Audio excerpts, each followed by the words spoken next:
Hello, I'm Shukla Choudhury and welcome to my online class. Today we're going to have a discussion on a very famous poem of English literature, and the name of the poem is The Gift of India, and it's written by none other than the great Indian and English poet, the great freedom fighter, the renowned orator, Sarojini Naidu.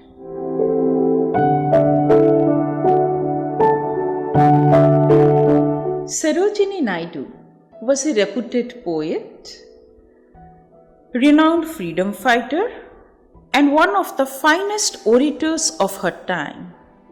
She was born in a Bengali family on February 13, 1879 in Hyderabad, and was educated in Chennai, London and Cambridge. She married Dr. G. Naidu and settled down in Hyderabad. Known as the Nightingale of India, Sarojini Naidu composed poetry in which swift thoughts and strong emotions sprang into lyrics by themselves. She has given expression to the joys as well as to the sorrows of life. She was sensitive to the beauty of living things. Her poetry includes children poems, nature poems, patriotic poems, and poems of love and death. She became the first woman governor of the United Provinces of Agra and Oudh, and was the second woman to become the president of the Indian National Congress. She began to write at the age of 12, and her first Persian play entitled Mahir Munis won the admiration of the many people. Her other famous works are The Golden Threshold, The Bird of Time, The Broken Wing, The Sceptred Lute, The Feather of the Dawn. Her poetry is marked by rich imagery, symbols, metaphors, and melody. Sarojini Naidu's Gift of India is actually an emotionally charged response to the martyrdom of Indian soldiers who died in foreign lands during the First World War. It's a poem where the poet is actually the protagonist, and she is the protagonist of none other but Mother India, and she speaks as if Mother India is speaking. She speaks about the love, the devotion, the sincerity, the dedication, the heroism of her sons. She speaks about all the gifts that she has given to this world, whether they are materialistic, like gold or minerals, food grains, different precious stones, or the lives of her children. She says that the most precious gift among all the gifts that she gifted to this world were actually the sacrifice, the lives of her sons, the Mother India, her sons, and these sons she gave to the colonials, the colonial masters who took them as soldiers and then sent them to those foreign lands where they had never been before, or where these colonial masters, they never dared to send their own soldiers. That's the place where they sent these Indian soldiers who were actually the sons of Mother India. And that's why she, with all the feelings of a mother, she says, you sent my son to those places where you dare not send your own soldiers. And then you send them with Sabbath of Doom to die. And of course, my sons went as soldiers. They died. They died to the call of duty without even knowing why they were dying for whom they were fighting. In this poem, she talks about that priceless gifts that Mother India gave, or rather the colonials snatched from the breast of the Mother India. They were the sons of Mother India. She says, "Lo, I have flung to the east and the west priceless treasures torn from my breast, and yielded the sons of my stricken womb to the drumbeats of the duty, the Sabbath of Doom." Mother India laments the loss of the life of her beloved son, that is, the Indian soldiers who were sent to foreign countries by the British to fight for them. The poet here offers brilliant images by similes to commemorate the sacrifices during the World War I. Mother India alludes to Persia, now Iran, Egypt, Flanders, Belgium, and France, and specific lands where the Indian soldiers were sent to war by the British. They obeyed the call of the duty, the drumbeats of the duty, and sacrificed their lives, the saber of doom. The Indian soldiers who fought for the Allies during the First World War never came back home. And the lifeless soldiers, like pearls, lie buried in graves in alien lands. She says, gathered like pearls in their alien graves, silent, they sleep by the Persian waves. Some of them sleep silently along the shores in Persia, while others are scattered like broken shells on Egyptian sands.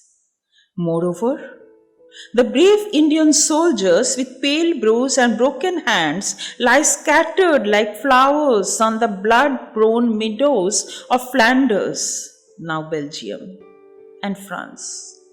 She says, scattered like shells on Egyptian sands, they lie with pale brows and brave broken hands. They are strewn like blossoms mown down by chance on the blood-brown meadows of Flanders and France.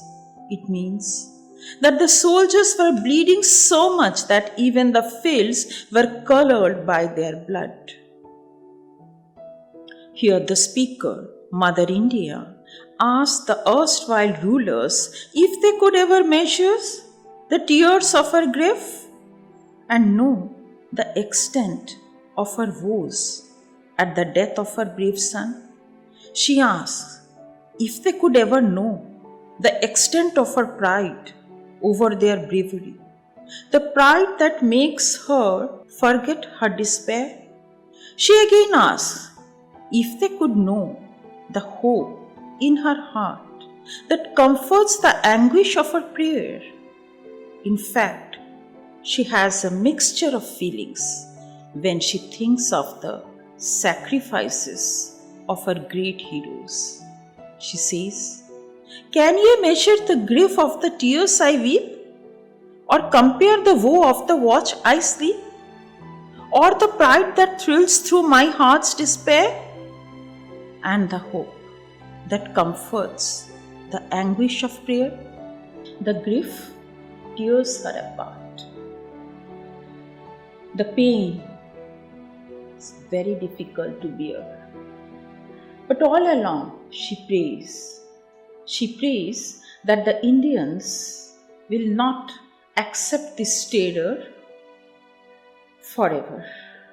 And that's why she hopes that there will be a war of independence. But this war of independence is also not going to be very peaceful, but of course it will bring peace and stop terror. And that's why she uses words like banners and glorious. She says she can see in a very far away some banners which are red and torn. But after that, glorious days are to come. She says those banners are red and torn. That means that this war of independence is not going to be very nice or peaceful. People will die. Her sons will die. And she does feel very, very pained about that, and she cares for that, and she's very sad for that some of her sons will have to die for this war of independence. She says, and the far sad glorious vision I see, and the far sad glorious vision I see, are the torn red banners of victory. Yes, they are the torn red banners of victory. They are red from the blood of her sons, the freedom fighters, who will bring victory to India, who will bring victory and will save India from the clutches of the colonizers. Then at last, she talks. She says, one day everything will end. All this terror, hatred, fights, sacrifice, everything. And one day will come when people can live peacefully, lovingly. And that day, my colonizers, perhaps you will also feel and respect your soldiers who died on these distant lands. Of course, you will feel respect for them. Of course, your love for them will come in your heart. And of course, perhaps you will build some memorabilia or monuments to respect them that day. That day, my colonizers, do not forget my sons. That day, do not forget that if your sons worked hard and gave their life for your country, they were my sons also, who gave their life for your country. Please do not forget the martyrdom of my sons that day. Do remember them. When you respect your sons, please remember my sons also. When you pay homage to your soldiers, do not forget that my soldiers, my sons, they became soldiers for you, not for us. Please do not forget that. She says, and our love and your love shall offer memorial thanks to the comrades who fought on the dauntless ones. Remember the blood of my martyred sons. The gift of India is an elegy written in a lyrical form. It has 24 lines divided in couplets. Sarojini Naidu's poetries are based on patriotic feelings. They arouse a feeling of patriotism within us, and that was her way of service to the nation. She was also a freedom fighter, but her ways were different. She used the mighty pen for her role as freedom fighter.